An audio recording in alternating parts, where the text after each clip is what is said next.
Alors bonjour à tous, bienvenue sur Mac Forever. Alors on poursuit aujourd'hui notre petite découverte de l'iPhone 4S avec un comparatif de performance avec l'iPhone 4 ici et le nouveau 4S. Alors avant de commencer notre test de performance, un petit tour sur le design. Comme vous avez pu le voir sur internet, très peu de changements par rapport à l'iPhone 4. C'est exactement le même boîtier. Seule petite différence, le positionnement des boutons, qui est un petit peu plus en retrait sur la version 4S, et puis cette nouvelle séparation de l'antenne qui permet donc un meilleur signal. Voilà, pour le reste, c'est strictement identique. Vous pouvez vous balader dans la rue, personne ne verra que si vous avez un nouveau ou un ancien, ça ne change rien. Et de l'autre côté également, la modification de l'antenne. Alors avant de commencer le test, un petit mot sur l'écran de l'iPhone, que vous pouvez voir à gauche, celui de l'iPhone 4 est un petit peu plus bleu, il a des tons un petit peu plus froids, tandis que celui de l'iPhone 4S, donc ici, a des couleurs beaucoup plus chaudes, un petit peu plus qui tendent vers le jaune. Voilà, donc après c'est vraiment une question d'habitude, il n'y en a pas vraiment un mieux que l'autre. C'est vrai que celui-là est souvent un petit peu plus flatteur sur les couleurs, celui-là un petit peu plus réaliste. Alors premier petit test, on va essayer de charger Mac Forever. Sachant qu'on l'a déjà chargé avant, donc il est en cache. Donc ça va être un petit peu faussé, mais ça peut vous donner déjà une idée d'un site que vous chargez régulièrement. Alors on va essayer de le faire en même temps.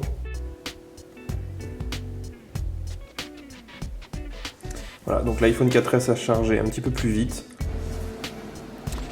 Voilà, donc on va faire un test sur un site qu'on n'a pas encore chargé, qui est donc le site du Monde. Donc à droite toujours le 4S en blanc, et à gauche l'iPhone 4.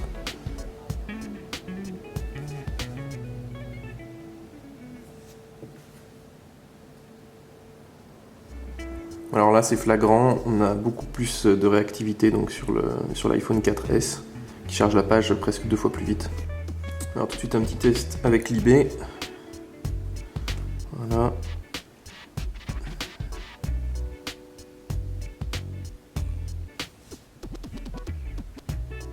Et encore une fois, l'iPhone 4S est beaucoup plus rapide. Voilà. Après au niveau du défilement, on a un petit peu moins de latence, là vous le voyez. À gauche, il a un petit peu plus de mal. Maintenant si on clique sur un article par exemple.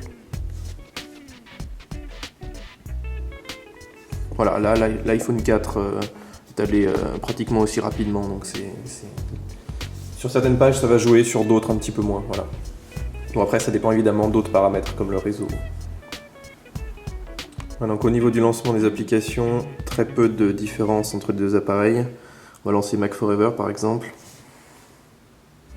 Voilà, le 4S est un petit peu plus rapide, mais c'est toujours une seconde de gagner, mais c'est assez. La différence n'est pas aussi marquée avec le 3GS par exemple. Alors une petite démo qui est toujours intéressante, c'est celle de l'Unreal Engine 3. Donc là avec Epic Citadel par exemple. Donc on va déjà lancer le jeu sur les deux appareils.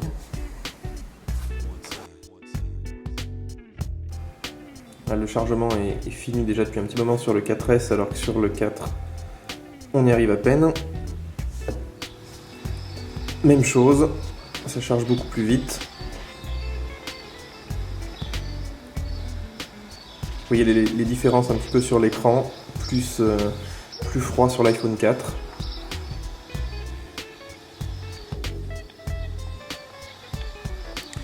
Alors après, bon, le jeu est très optimisé pour les deux appareils, donc il y a très peu de différence là comme ça. Par contre, si on lance le tour guidé, vous allez voir.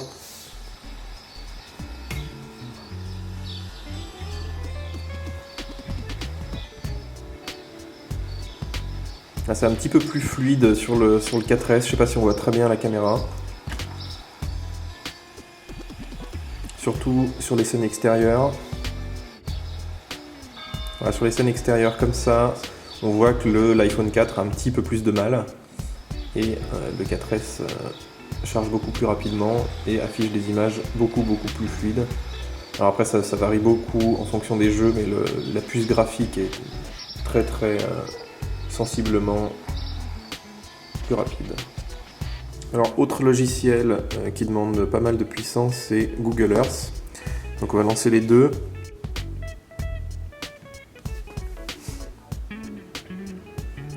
Voilà, donc à droite, Google Earth a chargé largement plus vite sur l'iPhone 4S. Alors sur l'iPhone 4, voilà, on a le chargement uniquement maintenant. Alors on va essayer de faire une petite recherche sur Google Earth. Donc on a mis Chamonix. Et là, c'est très clair, c'est très net. L'iPhone 4S a bien plus de répondants et même on voit le chargement sur le réseau est beaucoup plus rapide.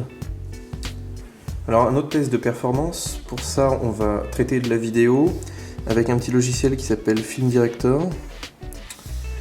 Voilà. Donc on va appliquer un effet des années 20 avec une définition HD et puis un petit ralentissement à 0,3 fois la vitesse. Voilà, donc on va charger déjà la vidéo. Voilà, donc on a la vidéo qui est exactement la même. Et puis donc on va choisir cette vidéo et lui laisser appliquer les filtres. Donc on va regarder la différence de traitement. Donc je vous rappelle que l'iPhone 4S est à droite en blanc et puis l'iPhone 4 à gauche en noir. Donc là pour l'instant on est pratiquement 2 fois plus rapide sur le processing de la vidéo. Voilà, 20 secondes. Alors que l'iPhone 4 en met pratiquement 1 minute.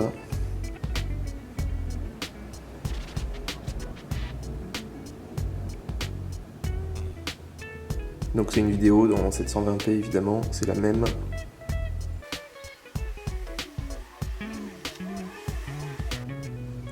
Voilà, donc je crois que le résultat est assez clair, le rendu est exactement le même.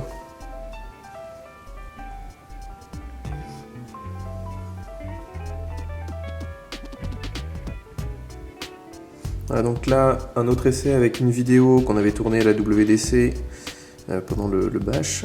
Non, ça c'est Stump the Expert, pardon. Et donc on va voir le temps que ça met. La vidéo fait 1 minute 20 en HD.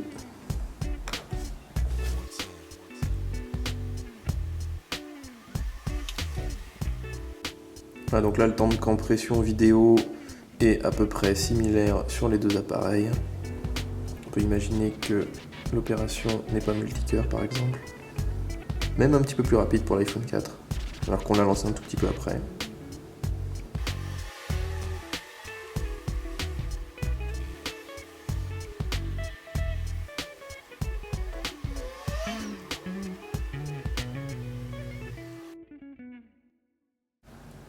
Alors l'iPhone 4S en 1 minute 40 a terminé.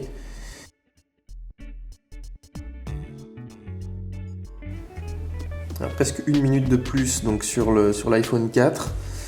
On vérifie quand même que c'est bien la même vidéo.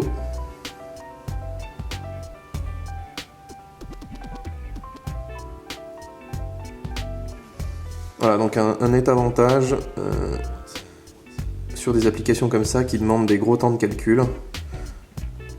Donc les tests sont assez similaires sur iMovie, ou dès qu'on a du traitement d'image ou de la vidéo, le 4S est nettement avantagé. Voilà, ce petit test de performance touche à sa fin. Encore un petit mot concernant la réactivité du 4S. Globalement, il n'y a pas beaucoup de choses qui changent par rapport à l'iPhone 4. Quand on se balade dans les menus, par exemple, là si on va dans les réglages, mettons, c'est quasiment instantané sur les deux. On peut encore continuer à aller dans le général, par exemple. Voilà, des fois le 4S a une milliseconde d'avance, mais c'est vraiment de cet ordre-là, quoi. On n'est pas dans un doublement de la vitesse dans les menus, quoi. Par exemple, si on va dans la musique, voilà, on gagne des fois un petit dixième de seconde.